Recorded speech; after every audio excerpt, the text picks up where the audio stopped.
Hello friends, welcome back to our channel sweet couple আর প্রধান নিয়ে সবাইকে স্বাগত আমার আবার একটা নতুন ভিডিওতে, নতুন ব্লগে। তো দেখো, একদম আমি তোমাদেরকে একটা রেসিপি শেয়ার করব, সেটা হচ্ছে মোরলা মাছের ঝাল চচ্চড়ি রেসিপি। তো দেখো, মাছ কাটতে আমি বসে পড়েছি। আর মোরলা মাছটা একটু সাইজেও জানো বড় ছিল, বেশ ভালো মাছ পেয়েছে দাদা, আজকে টাটকা মাছ পেয়েছে একদম। মাছটা দেখেই না মন খুশি হয়ে গেছে একদম। তো একটু বেলা হয়ে গেছে মাছটা আনতে, এতটা বেলাতে এতটা টাটকা পাওয়া যাবে বোঝা যায়নি, একটু দেরি হয়ে গেছে। তো দেখো, মাছটা আমি কেটে নিচ্ছি ভালো করে পরিষ্কার করে। অনেকদিন পরে ছোট মাছ পেলো দাদা। আর মাছ যদি মানে সুন্দর হয় না, মানে টাটকা হয় না, মানে কাটতেও একটা আলাদা মজা লাগে। মানে আমার তো খুব ভালোই লাগে, মানে টাটকা মাছ কাটতে, বেশ জ্যান্ত হবে, একটু বেশ নড়াচড়া করবে। যদিও এটা নড়াচড়া করছে না, কিন্তু তবুও যেহেতু দেখতে একদম ঝকঝকে তকতকে বেশ ফ্রেশ ফ্রেশ লাগছে, কাটতেও বেশ মজা লাগছিল। আর আমি কাটতে কাটতে দাদার সাথে কথা বলছিলাম যে তুমি কি করে এত সুন্দর টাটকা ছোট মোরলা মাছ পেলে, বুঝেছো? তো চলো দেখতে থাকো। তো বন্ধুরা, মাছ ফাছ কেটে আমি চলে এসেছি। হ্যাঁ, আর বাইরে এখান থেকে দেখাও যাবে না, জানলা ইসে তো বাইরে হাওয়া দিচ্ছে, ওয়েদারটা একটু চেঞ্জ হয়েছে। এমনিতেই 2-3 দিন ধরে বৃষ্টি হচ্ছে, আজকে হাওয়া হচ্ছে বাইরে, খুব সুন্দর হাওয়া দিচ্ছে। আর এই যে আমি হাওয়া খেতে খেতে মাছ কাটলাম, এই যে মাছ কেটে ধুয়ে নিয়ে এসেছি। এই দেখো পুরো ঝকঝকে তকতকে লাগছে, একদম দেখতে কাঁচের মতো পরিষ্কার। হ্যাঁ, কাঁচের মতো পরিষ্কার, কাঁচ। এবার এটাকে আমি লবণের মধ্যে মাখাবো। এটাকে একটু হালকা ভেজে নেবো, বুঝলাম? মেখে মুখে করবো না, তার কারণ একটু বড় তো সাইজে, ওই জন্য।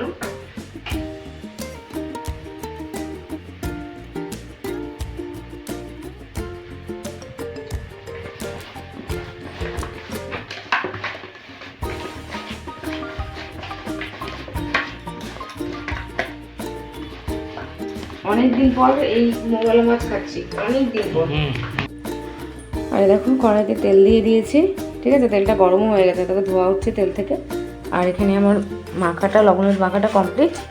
আমি একটা একটা করে ছেড়ে দেবো, হালকা করে ভেজে নেবো মাছটা। হ্যাঁ,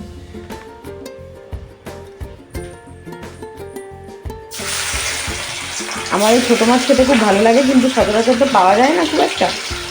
অনেকদিন পরে ছোটো মাছই খাই আমরা, বড় মাছ তো খুব একটা খাই না, তোমরা জানো। আর এই মোরলা মাছ, মায়া মাছ, এটা তো খুব ভালো খাই।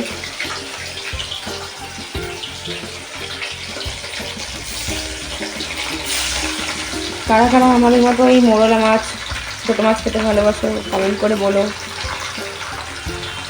যে আমার এই পছন্দের সাথে কাদের কাদের পছন্দ মেলে। বেশি করেই দিই।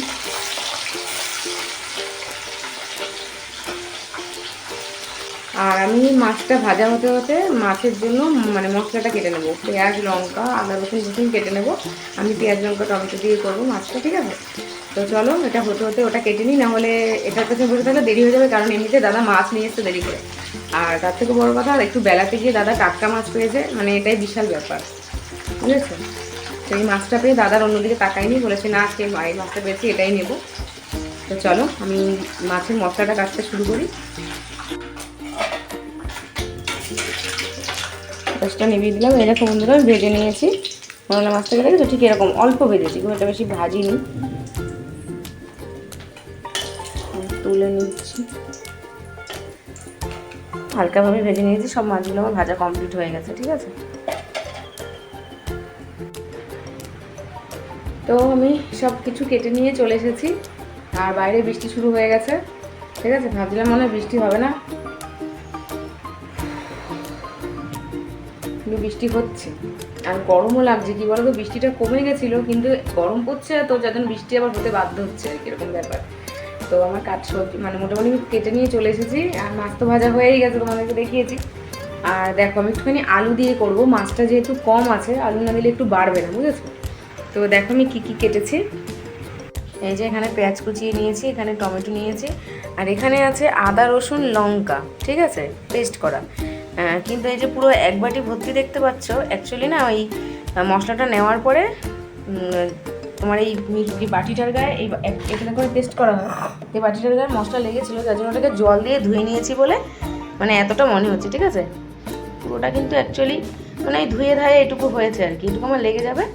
তো বাটিটা কিন্তু ছোট, ঠিক আছে? জলের জন্য এতটা বেশি দেখাচ্ছে, তো অসুবিধা নেই, কষাতে কষাতে সব ঠিকঠাক হয়ে যাবে। আর এখানে আমি এই যে আলু কুচিয়ে নিয়েছি, ঠিক আছে? আর কড়াই ধরানো হয়ে গেছে, এই যে তেল দিয়ে দিয়েছি। এবার আগে আমি পেঁয়াজ মশলাটাকে যা যা মশলা নিয়েছি মশলাটাকে কষিয়ে নেব। এই যে পেঁয়াজটাকে দিয়ে দিয়েছি তেলে, আর সাদা গোটা জিরে ফোড়ন দিয়েছি, বুঝেছো? তোমরা চাইলে কালো জিরেও দিতে পারো। পেঁয়াজটাকে একটু নাড়াচাড়া করে নিচ্ছি।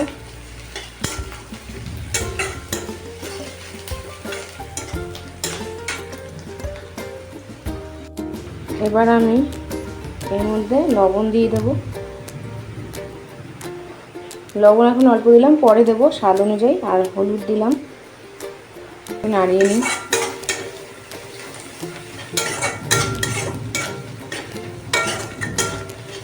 আমি টমেটোটাকে দিয়ে দিচ্ছি।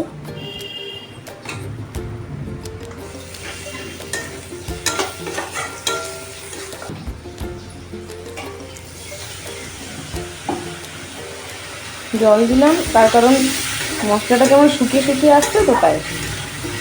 আর ওদিকে মেঘ গুড়ুম গুড়ুম করেই যাচ্ছে এক নাগাড়ে, মানে বন্ধ হচ্ছে না, মানে একদম নিয়ে গুড়ুম গুড়ুম করে যাচ্ছে। আবার মেঘের মধ্যে রোদ উঠেছে, দেখো।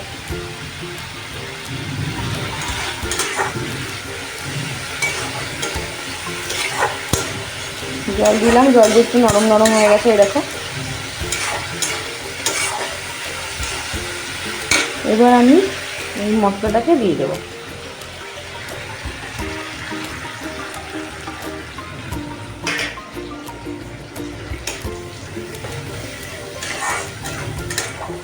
মশলাটাকে ভালো করে কষিয়ে নেব। মশলাটাকে তেল বেরোবে একটু, ঠিক আছে? কারণ এর মধ্যে একটু জল আছে, তোমাদেরকে বললাম না, এই বাটিটা কাচিয়ে জল দিয়েছিলাম, তো সেই জন্য জলটা টেনে নিই।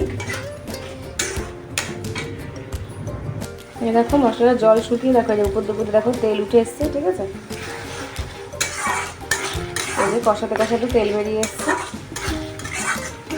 তো এবারে আমি আলুগুলোকে দেবো। আলুটাকে আমি আগে দিইনি, তার কারণ আলুটা তো এতটা কুচিয়েছি, আগে দিলে না আলুটা মানে ভেঙে যাবে সিদ্ধ হয়ে, ওই জন্য আলুটাকে দিয়ে মশলাটাকে কষাবো আলুর ভেতরে ভালো করে। তোমরা চাইলে আলু নাও দিতে পারো, মানে চাইলে দিতে পারো, নাও দিতে পারো। আমি দিচ্ছি কারণ মাছটা যেহেতু একটু কম আছে, আলুটা দিলে একটু, যেমন মা ঠাকুমারা বলতো, মা বলে বরকত হয়, সেই হচ্ছে আলু দিলে বরকত হয়, ঠিক আছে? তোমরা শুনেছো নাকি জানি না শব্দটা।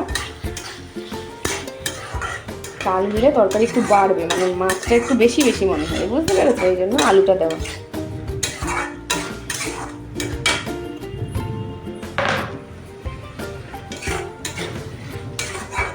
আলুটাকে ভালোভাবে কষিয়ে নেবো এর সাথে, কষাতে কষাতে আলুটা মোটামুটি সিদ্ধ হয়ে যাবে, ঠিক আছে? দেখো আলুতে তেল ছেড়ে এসছে, দেখেছো? আলুটা কষানো হয়ে গেছে, এই যে সাইডে সব তেল বেরিয়ে গেছে।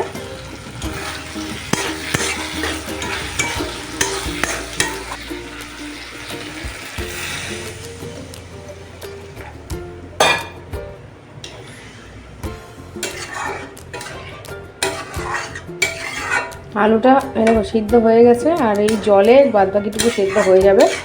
আলুটা কষানোর সময় দিলাম, ভাঙলেও না, আলুটা সেদ্ধ হয়ে গেল। আর আগে দিলে না আলুটা ভেঙে যেত, মানে খুঁজে পেতাম না।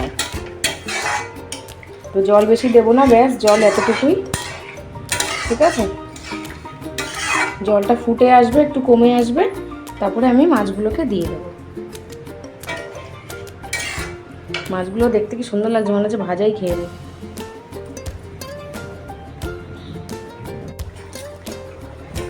দেখো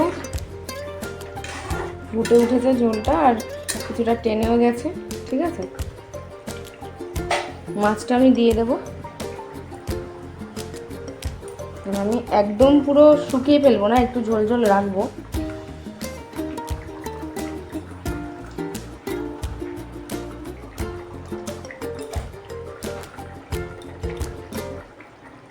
মাছটা দিয়ে দিলাম। এবার মাছটা ফুটবে, ঝোলের সাথে মশলাটা ঢুকবে মাছের ভেতরে, ঠিক আছে? এই দেখো বন্ধুরা, আমার মাছ রান্নাটা রেডি হয়ে গেছে, দেখেছো? একদম পুরো মাখা মাখা করে নিয়েছি, আর খেতেও খুব মানে টেস্টি হয়েছে। আমি একটু খেয়ে দেখেছি, এই যে দেখো তেল বেরিয়ে এসছে। রান্নাটা আমার কমপ্লিট। এবার আমি নামিয়ে নেবো, গ্যাসটা পাচান করে নিভিয়ে দিলাম। রেডি রান্নাটা রান্না করে আরাম করে লাগে, ঠিক আছে। আমি কিন্তু লঙ্কার গুঁড়ো ইউজ করিনি, কাঁচা লঙ্কায় রান্না, ঠিক আছে। আর কারা কারা এরকমভাবে মনে হচ্ছে ঝাল খেতে পছন্দ করো অবশ্যই কমেন্ট করে জানিও। আর আমার পুরো ভিডিওটা কেমন হলো সেটা অবশ্যই কমেন্ট করো, শেয়ার করো, ঠিক আছে। আর যারা নতুন বন্ধুরা আমার মানে সব ভিডিও দেখতে চাও, সাবস্ক্রাইব করে বেল আইকন ক্লিক করে দিও, তাহলে সব নোটিফিকেশন পৌঁছে যাবে। এটুকুই বলা। আর বেশি বেশি বেশি করে আমার ভিডিওগুলো শেয়ার করো, তোমরাও দেখো, অন্যকে দেখার সুযোগ করে দিও, ঠিক আছে। তো যাই হোক, টাটা, আবার দেখা হচ্ছে পরবর্তী কোনো নতুন ব্লগে। টাটা।